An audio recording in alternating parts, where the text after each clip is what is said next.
Bonjour à tous, je m'appelle Audrey, je suis développeuse depuis 9 ans maintenant et puis comme sûrement beaucoup d'entre vous, j'ai d'abord travaillé en start-up, plus récemment depuis quelques années, j'ai d'abord travaillé en SS2I et depuis quelques années je travaille plutôt pour des start-up.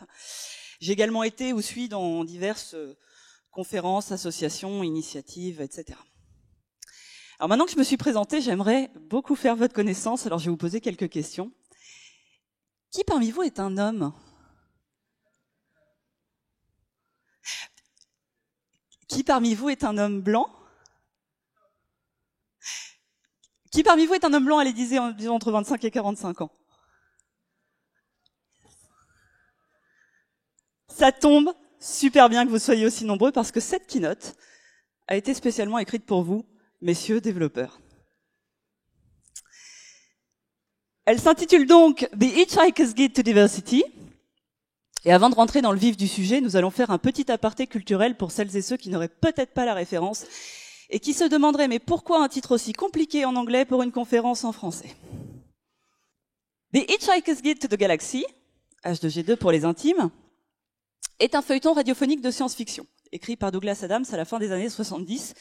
Par la suite, c'est devenu une série de livres et puis plus récemment, un film.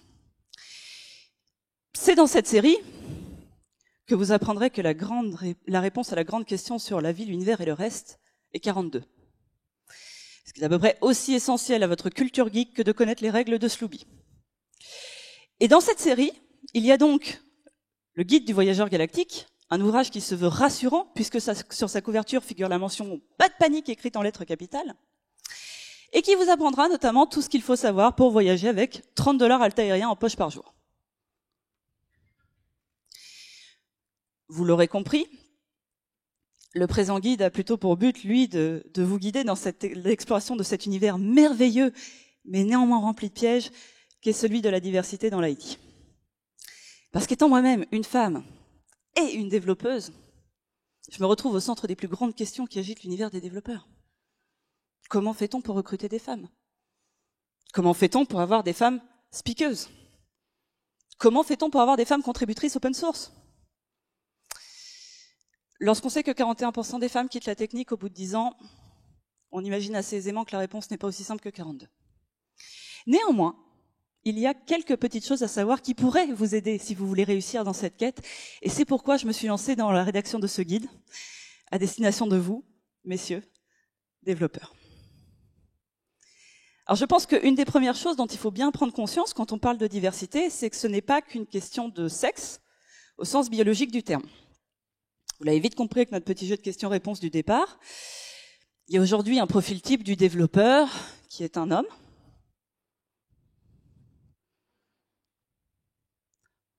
Blanc.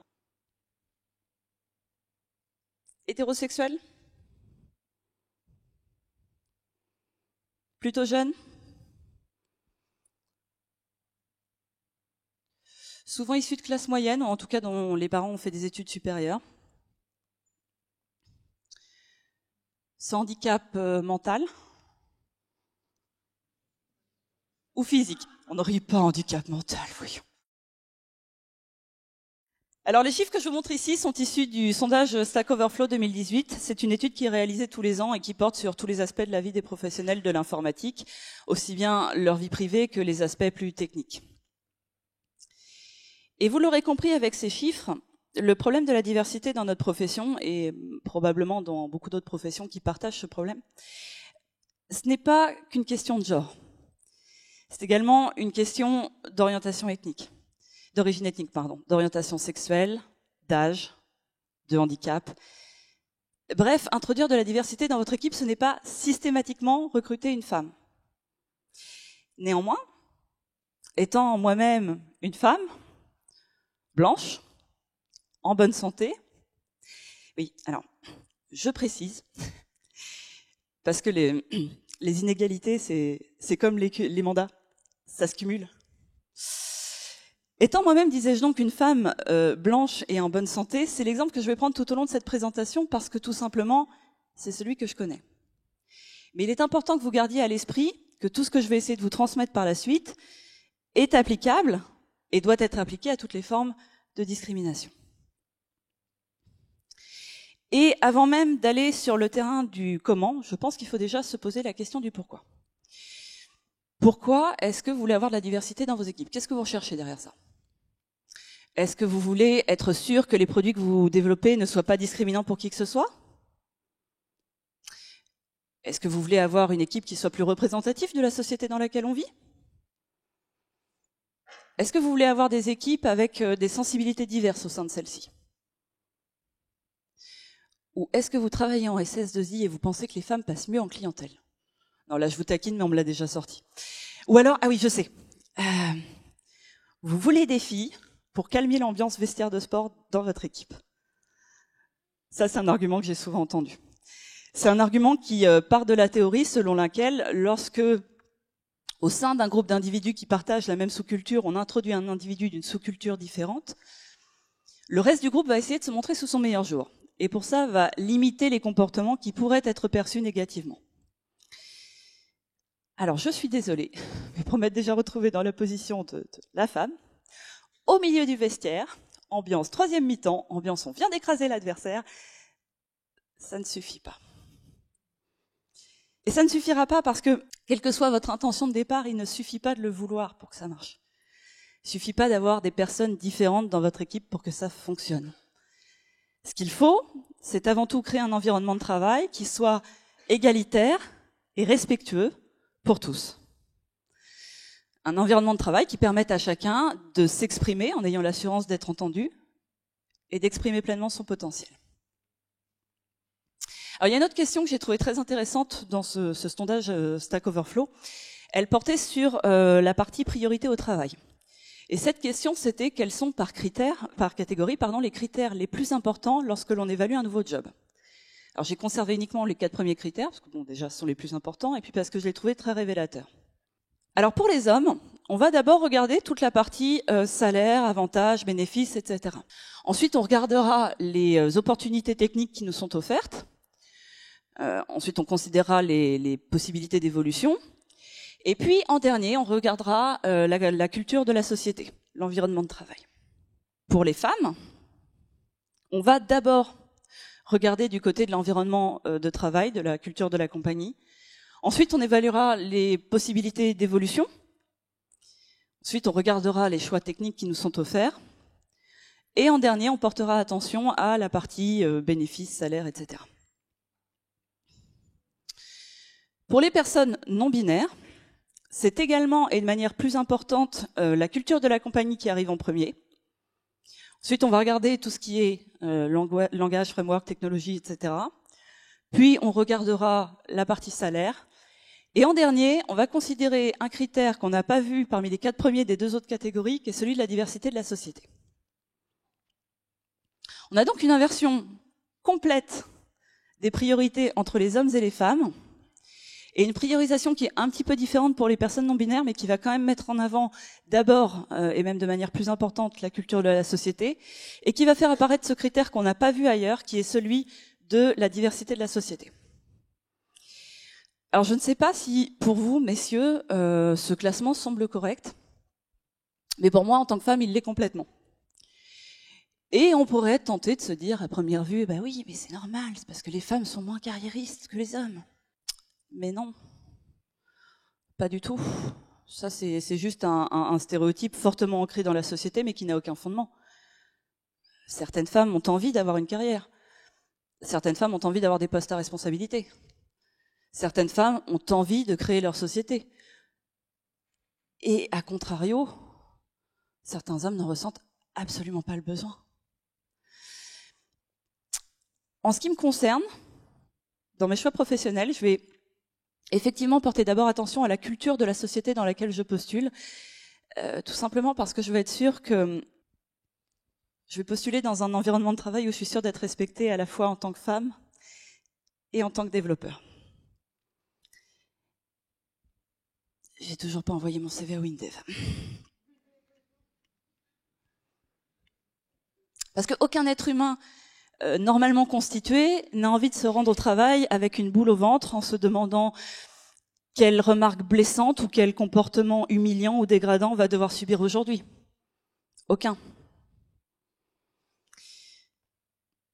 Quant à l'attention portée aux opportunités professionnelles, eh ben c'est tout simplement parce que si je rejoins cette société, je veux être sûr d'avoir les mêmes chances de promotion que mes collègues masculins. Je veux être sûr que je ne serai pas tenue à l'écart des postes à responsabilité parce que jugée de facto incompétente de par mon sexe. Et comme je vous le disais tout à l'heure, le fait que ces critères n'arrivent qu'en 3e et 4e position chez les hommes n'est pas lié à un soi-disant trait de caractère carriériste qui serait propre au genre masculin. C'est plutôt normal, en fait, que ça soit pas vos premières préoccupations. Parce que il y a quand même assez peu de risques que l'on vous fasse des remarques sexistes au travail. Il y a assez peu de risques que l'on vous refuse un poste ou une promotion parce que vous êtes un homme. Donc, libéré de ces deux préoccupations, vous pouvez vous concentrer sur ce qui est important pour vous, ce qui est à la fois normal et humain. Et c'est pourquoi, avant de chercher comment on fait pour recruter des femmes, des personnes handicapées, des personnes d'orientation sexuelle différente, etc., on devrait déjà se poser la question de comment est-ce que l'on fait pour construire cet environnement de travail égalitaire et bienveillant qui va permettre à chacun de s'exprimer, d'évoluer et de se concentrer sur ce qui est important pour lui ou elle. Je ne vais pas vous mentir, on rentre dans la partie la plus délicate de l'ouvrage. Si c'était un roman de fantaisie, ce serait un petit peu le moment où le héros, après avoir accepté une quête, se rend compte que celle-ci est quand même nettement plus complexe que ce qu'il avait imaginé quand il a dit oui. Et qu'il va devoir se remettre en question. Il va devoir aller chercher au fond de lui des ressources qu'il ignore posséder. Il va devoir se surpasser pour accomplir sa destinée. Votre mission à vous, messieurs, en tant qu'explorateur de l'univers de la diversité, comporte 3 étapes, aussi importantes les unes que les autres. Accepter, écouter, se mettre à la place d'eux. Ce qui pourrait se résumer en un mot, empathie. Mais ne vous y trompez pas. Le fait que l'on puisse la résumer en un mot ne la rend pas facile pour autant. Nous avons, en tout cas à peu près tous, de l'empathie en nous. Simplement, nous n'y avons pas recours autant les uns que les autres. Mais c'est là. Il faut l'activer, il faut s'en servir, il faut la faire grandir, la développer. Et vous allez en avoir besoin d'empathie si vous voulez réussir dans cette quête, parce que je suis au regret de vous annoncer que même avec les meilleures intentions du monde, des erreurs vous en ferez encore. Même en ayant conscience de tout ce que je viens de vous expliquer avant, vous allez vous planter. Moi, par exemple, je travaille actuellement dans l'équipe la plus respectueuse, la plus égalitaire avec laquelle il m'est été donné de travailler. Et je travaille depuis largement plus de 10 ans, j'ai eu d'autres vies avant. Et je le savais avant d'accepter de les rejoindre. Ça, comme on l'a vu dans le sondage Stack Overflow précédemment, ça faisait partie de mes motivations pour les rejoindre. Et pourtant, il y a quelques mois, ils se sont plantés. On a un channel troll dans Slack, qui a, je pense, un nom suffisamment explicite pour que je ne vous détaille pas son utilité. Et dans ce channel est tombée cette blague. Chérie, prends ma carte de crédit, va faire du shopping, achète ce que tu veux, invite tes copines au resto, mon code PIN, équation, je t'aime, Victor. Spoiler alerte, l'équation est fausse. Victor était apparemment suffisamment bon en anglais pour traduire la blague. Passez en maths pour recopier l'équation correctement. Ne perdez pas votre temps à la résoudre. Et c'est vrai que la blague pourrait être drôle si elle ne véhiculait pas de stéréotypes misogynes. Les femmes sont nulles en maths. La seule passion des femmes dans la vie, c'est le shopping. Les femmes aiment être entretenues. Mais ça, certains de mes collègues ne l'avaient pas vu, jusqu'à ce que je leur fasse remarquer. Et encore une fois, j'insiste, c'est l'équipe la plus respectueuse, la plus bienveillante, la plus égalitaire que j'ai pu avoir jusque-là.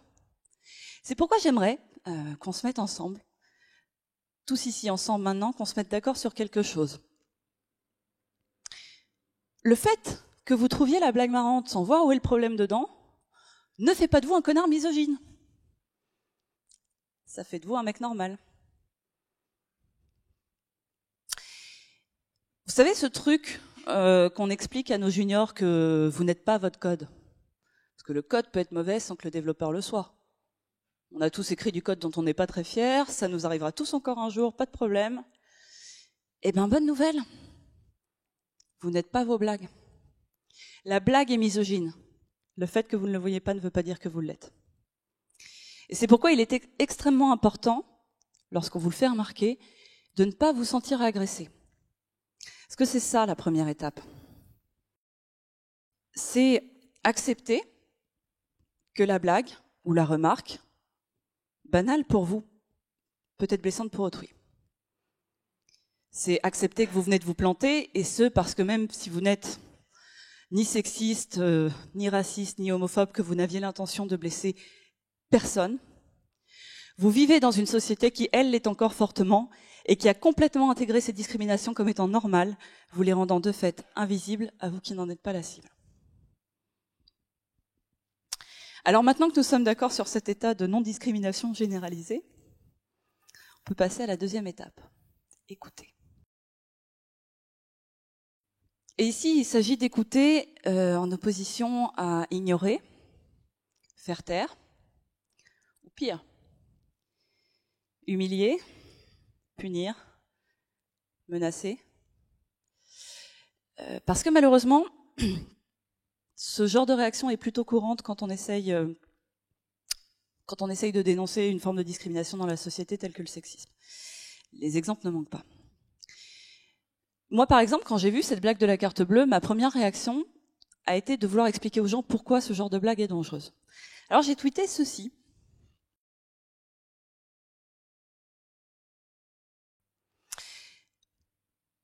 Deux choses à savoir sur moi. Quand je m'énerve, je jure et je fais des fautes. Et au cas où mon niveau d'énervement n'était déjà pas suffisamment explicite par lui-même, on peut juger de son niveau par le nombre de fautes que je vais faire et le nombre de jurons que je vais utiliser. Je vais être honnête avec vous, ce jour-là, j'étais bien énervée. Alors, je ne vais pas revenir tout de suite sur mon propre message. Ça, on en parlera plus tard. Pour le moment, j'aimerais vous montrer autre chose. Il s'avère que ce tweet a provoqué pas mal de réactions, qu'il a commencé pas mal de discussions. Et que donc plus loin dans la conversation, j'ai eu des questions. Et en répondant à une question, j'ai fait une faute. J'ai fait une faute, mais bête, hein. Une faute débile. Une faute que je fais pas en temps normal. Voilà, j'étais énervée, j'ai répondu vite, j'ai fait une faute. Et je l'ai vu tout de suite, hein, mais bon, le message avait déjà été partagé. Je me disais que le fond était plus important que la forme. J'ai choisi de le laisser et de m'excuser dans le tweet d'après. Mais entre deux, j'avais reçu ceci.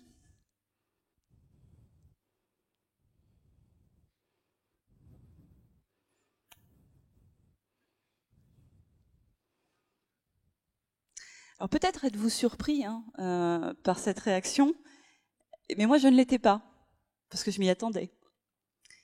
Parce que ce type de réaction, c'est ce qui arrive très souvent, pour ne pas dire systématiquement, lorsqu'on essaye de dénoncer le sexisme dans la société.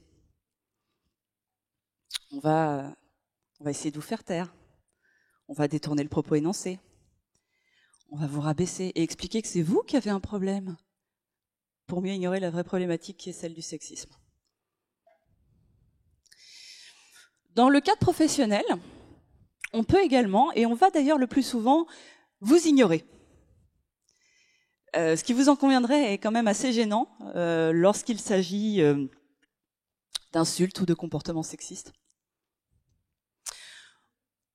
Ou bien vous punir, vous mettre au placard, vous envoyer sur la mission. Vous savez, la mission un peu pourrie, là, un peu loin de chez vous. Ou vous pousser à la démission. Tout est bien sûr fonction de la gravité des faits que vous avez énoncés et de l'aura ou du degré hiérarchique de l'intéressé. Est-ce qu'on parle du développeur rockstar de l'équipe ou est-ce qu'on parle du développeur RH, du directeur RH, pardon. Mais ces faits sont arrivés, y compris dans l'IT. Et c'est ce qui fait que les personnes qui subissent des discriminations au quotidien, voire pire, des agressions, prennent peu la parole. Parce qu'il faut être prêt à affronter des réponses comme celles que je vous ai montrées précédemment. Il faut être prêt à subir les conséquences avant de prendre la parole. Donc on réfléchit à 2 fois à ce que l'on va devoir subir avant de le faire. On réfléchit à 2 fois à ce que l'on est prêt à endurer avant de prendre la parole. Et ça fait partie intégrante du problème, parce que tant que la parole sera verrouillée, on aura tendance à penser que le problème n'existe pas. On aura tendance à penser que finalement, il n'y a qu'1 ou 2 personnes que ça dérange. Est-ce que ce ne serait pas plutôt elles qui ont un problème ?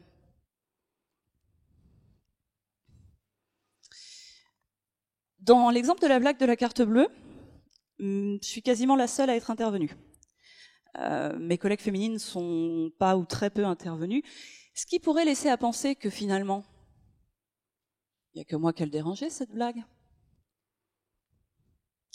Sauf que les mêmes collègues féminines, elles m'envoyaient des messages privés pour me remercier. Les mêmes collègues féminines, le lendemain, elles m'ont prise dans leurs bras quand je suis arrivée au bureau. Donc non, il n'y avait pas que moi qu'elle dérangeait, cette blague. Simplement, on n'est pas toutes, au moment où les choses surviennent, en position de prendre ce risque. On n'est pas toutes prêtes à affronter les éventuelles conséquences d'une prise de parole. Ce qui est là aussi quelque chose de complètement normal et humain.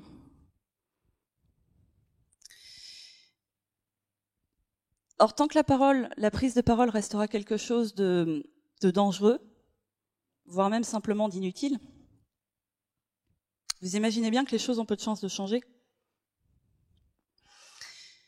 Ici, à contrario, c'est parce que je savais qu'il y avait quand même plus de chances que mes collègues m'écoutent qu'autre chose que j'ai pris la parole. Et effectivement, ils n'ont pas du tout réagi comme l'individu que je vous ai montré plus tôt. Eux, ils ont plutôt choisi de dialoguer avec moi, de me poser des questions, de m'expliquer pourquoi eux, ils n'avaient pas vu de problème dans la blague, pourquoi ils l'avaient trouvé drôle. Et c'est justement parce que mes collègues ont eu cette réaction, ont fait ce choix de discuter avec moi, que j'ai pu comprendre ce que je vous ai expliqué au début. Que le fait d'être sensibilisé à la discrimination comme eux le sont, ne suffit pas à résoudre le problème. Parce que de la même manière que je ne supporte ni le racisme, ni l'homophobie, je n'ai en revanche aucune idée de ce que c'est que d'être discriminé dans sa vie de tous les jours pour sa couleur de peau ou son orientation sexuelle. Vous pouvez ne pas supporter le sexisme, vous pouvez même être un homme féministe. En revanche, vous n'avez aucune idée de ce que c'est que d'être discriminé dans sa vie de tous les jours parce qu'on est une femme. Et avant de continuer, je pense qu'il faut qu'on s'arrête quelques instants pour une définition qui a son importance. Qu'est-ce que le féminisme ? Alors, d'après Wikipédia, le féminisme est un ensemble de mouvements et d'idées politiques, philosophiques et sociales qui partagent un but commun. Définir, établir et atteindre l'égalité politique, économique, culturelle, personnelle, sociale et juridique entre les femmes et les hommes. Le féminisme a donc pour objectif d'abolir dans ces différents domaines les inégalités hommes-femmes, dont les femmes sont les principales victimes, et ainsi de promouvoir les droits des femmes dans la société civile et dans la vie privée. Et c'est tout en fait. C'est juste ça. Ça tient en un slide. Comme vous le voyez, il n'est pas question de domination du monde par la gente féminine. Hein. Il n'est pas question de vous priver de vos droits, il n'est pas question non plus de vous accuser de tous les maux. Le féminisme, comme toutes les luttes contre une forme de discrimination, c'est juste une recherche d'égalité entre les êtres humains. Donc, en toute logique, on peut être un homme et être féministe. C'est comme être blanc et lutter contre le racisme. C'est comme être hétérosexuel et militer pour les droits des personnes LGBTQI+. C'est pas antinomique. Donc maintenant que nous avons défini ce point important, pouvons revenir à la difficulté de se mettre à la place de l'autre. J'ai un de mes collègues qui m'a fait une réponse qui était très intéressante dans cette discussion sur la blague. Il m'a dit, mais mon ex a une licence de maths, elle est plus douée que moi en maths, évidemment qu'elle est débile cette blague. Alors je vous propose un petit jeu. Je vais vous demander, quelques instants, de repenser à votre deuxième journée de travail. Alors vous venez d'avoir votre diplôme, vous venez d'avoir votre premier vrai boulot. Bon, j'imagine que vous êtes un petit peu nerveux, parce que vous êtes bien conscient qu'il vous reste pas mal de choses à apprendre. Plus le syndrome de l'imposteur doit pas être loin. Vous y êtes ? Ok. Moi, mon deuxième jour de travail, comme j'ai commencé en SS2I, comme je vous le disais tout à l'heure, j'étais chez le client. Et nous étions une équipe de 4 développeurs, et à la pause café, le développeur le plus senior vient me voir et me dit « Alors, elle est contente ? Elle a changé son fond d'écran ?»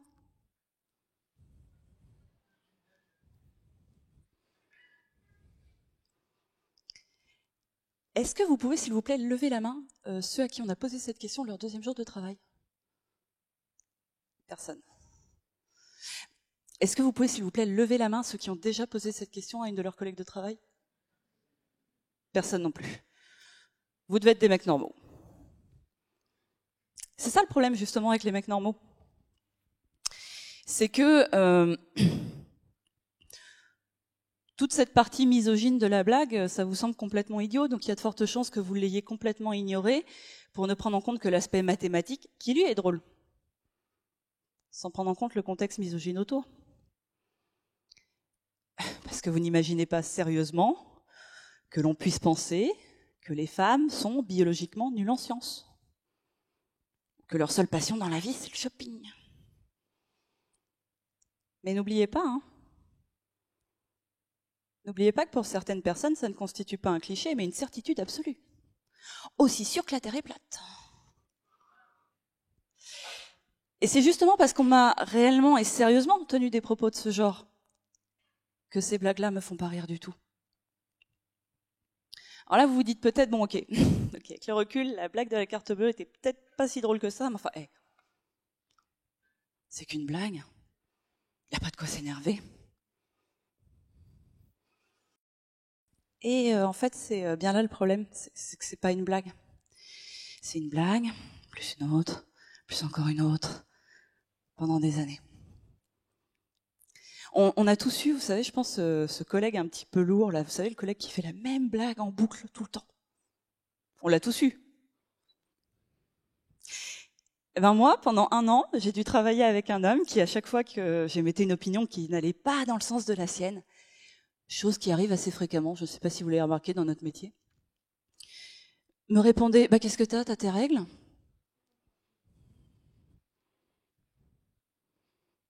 Deux à 3 fois par semaine ? Toutes les semaines ? Pendant 1 an. Je ne sais pas si vous pouvez imaginer ce que ça fait que pendant 1 an, d'être constamment renié dans ses compétences professionnelles pour être simplement ramené à sa différence. Mais je suis sûre que vous vous doutez que c'est pas très agréable. Et là, je pense que vous commencez à apercevoir le problème. Je viens de vous donner 2 exemples et j'aimerais insister sur quelque chose de vraiment important, parmi les moins graves de ce que j'ai vécu dans ma carrière. Mais vraiment, ça c'est rien. Mais 2 exemples que vous aimeriez sûrement pas trop vivre quand même. Et pourtant, c'est quelque chose de plutôt courant dans la vie d'une femme. C'est même à un point où certaines d'entre elles l'ont intégré comme étant complètement normal. N'allez pas croire qu'être féministe est naturel quand on est une femme. Il y a encore des femmes pour qui c'est un gros mot. Parce que justement, tous ces stéréotypes constituent la norme culturelle dans laquelle on vit depuis toujours. Puis un jour,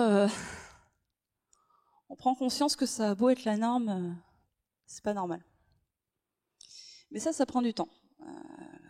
Parfois, ça prend beaucoup de temps, et puis parfois, ça ne vient jamais.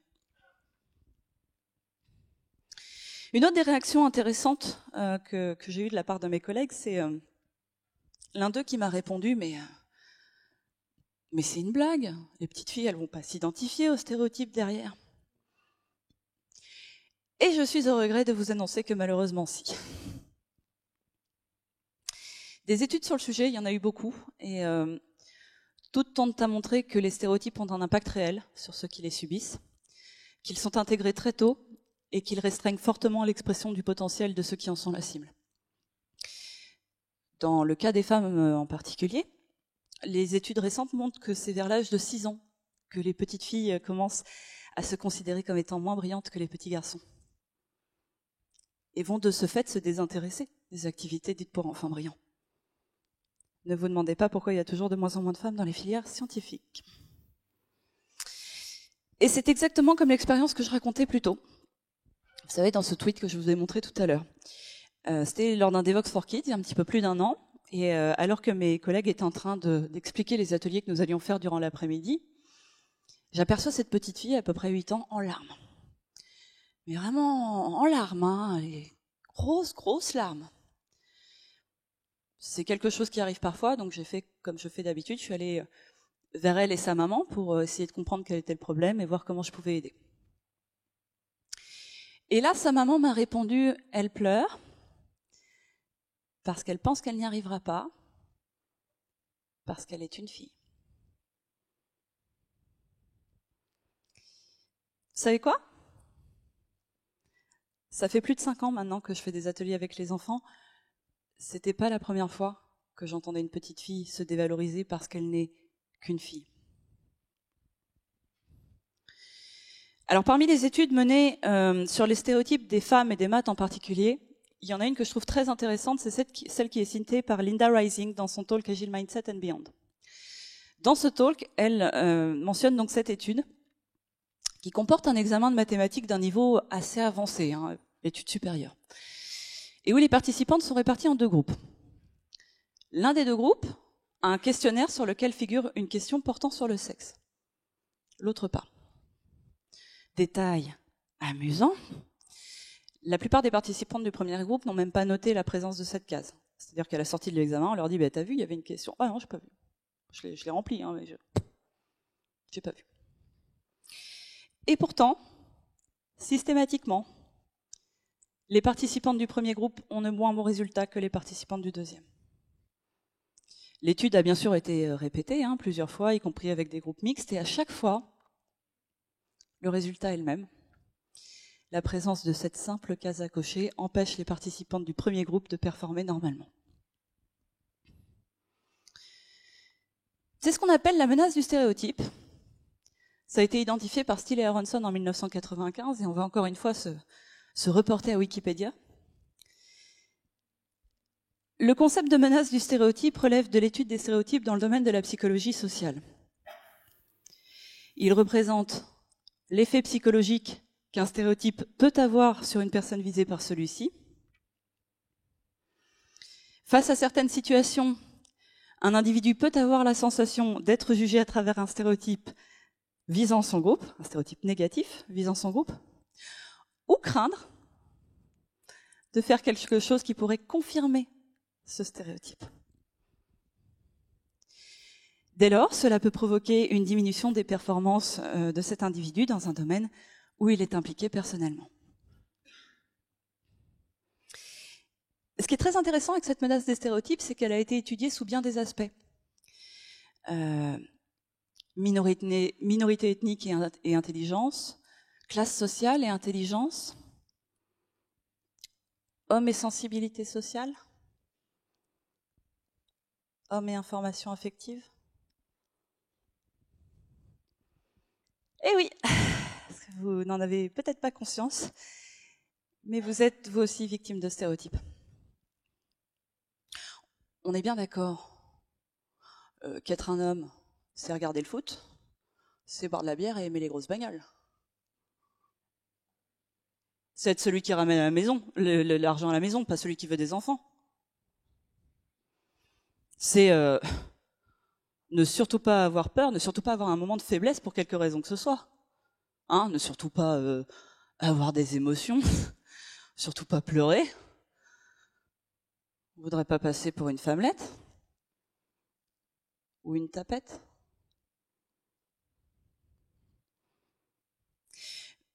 Vous le voyez là, à quel point les stéréotypes imprègnent jusqu'au langage que nous utilisons? Parce que, hormis le fait que j'ai jamais compris le lien établi entre homosexualité et féminité d'une part et lâcheté, faiblesse ou je ne sais quelle autre injure on voudrait mettre de l'autre côté, je connais pas non plus un seul être humain qui n'ait pas, dans sa vie, eu un moment de faiblesse, eu peur, eu besoin de pleurer. Donc on le voit bien, c'est pas parce qu'un stéréotype est gratifiant socialement, au sens où il véhicule une image de force et de pouvoir, qu'il est valable. Comme n'importe quel autre stéréotype, il est limitant. Il sert juste à nous identifier comme faisant partie d'un groupe à part et ce faisant nous prive d'une partie de ce que nous pouvons ou de ce que nous voulons être. De vous à moi, là, vous trouvez ça normal, vous, en 2019, d'avoir un congé paternité de 11 jours seulement? Bah ouais, vous aussi vous êtes discriminés pour ce que vous êtes. Donc finalement, le vrai problème à résoudre pour construire cet environnement de travail, mais surtout au-delà de ça, cette société égalitaire et bienveillante pour tous, c'est pas ce que l'on peut dire ou ne pas dire, faire ou ne pas faire. Si on ne peut plus prendre l'ascenseur avec une femme ou si on ne peut plus rien dire. Le vrai problème, c'est de chercher à comprendre ce que vit l'autre. De chercher à comprendre ce qu'il ou elle doit subir au quotidien. De chercher à comprendre en quoi ce que l'on peut dire ou faire contribue à maintenir cet état de fait qui l'empêche d'être ce qu'il ou elle a envie d'être. Et ça passe par identifier les stéréotypes sociétaux avec lesquels nous avons grandi. Ceux qui sont totalement imprégnés dans notre culture, empoisonnant la vie de tous ceux qui les subissent, y compris vous, messieurs.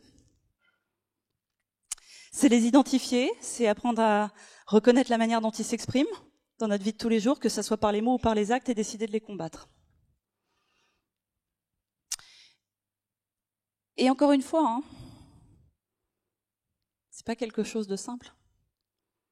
Remettre en question la culture dans laquelle vous baignez depuis toujours, remettre en question le vocabulaire que vous utilisez, jusqu'à certains comportements qui vous paraissent complètement anodins, ce n'est pas naturel.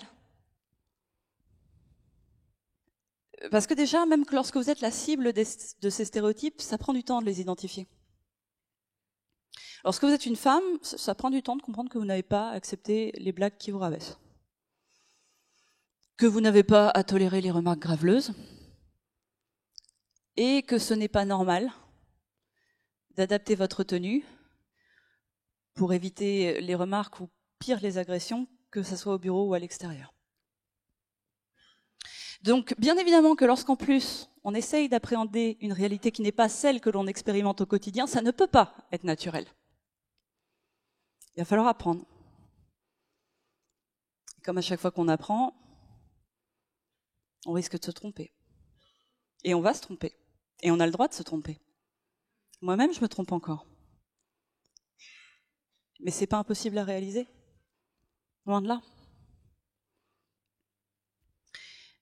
Alors encore une fois, acceptez, écoutez, mettez-vous à la place d'eux.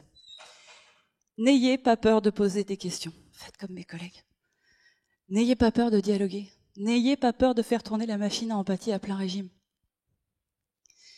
Et la prochaine fois que vous vous plantez et qu'on vous le fait remarquer, ne le prenez pas comme une agression. Prenez-le comme une opportunité d'identifier un de ces fichus stéréotypes qui nous pourrissent la vie à tous. Prenez-le comme une opportunité de comprendre encore mieux ce que vit l'autre. Parce qu'en effet, je sais toujours pas comment on recrute des femmes. En revanche, ce que je sais, c'est que tant qu'elles devront se battre pour être considérées à égalité avec les hommes, elles continueront à quitter la technique au bout de 10 ans. Et on continuera à avoir un écosystème qui n'est absolument pas représentatif de la société dans laquelle on vit, que ce soit en termes d'origine ethnique, d'orientation sexuelle, d'âge, de handicap, etc. Ce qui, quand on y réfléchit, pose quand même un sérieux problème quand dans le même temps, on fait partie d'une industrie qui a un tel impact sur le reste de la population mondiale. Alors maintenant, messieurs, si vous le voulez bien, j'aimerais vous confier une mission. Parce que là, vous n'êtes pas juste des mecs normaux. Vous tous ici présents, autant que vous êtes, vous avez un super pouvoir.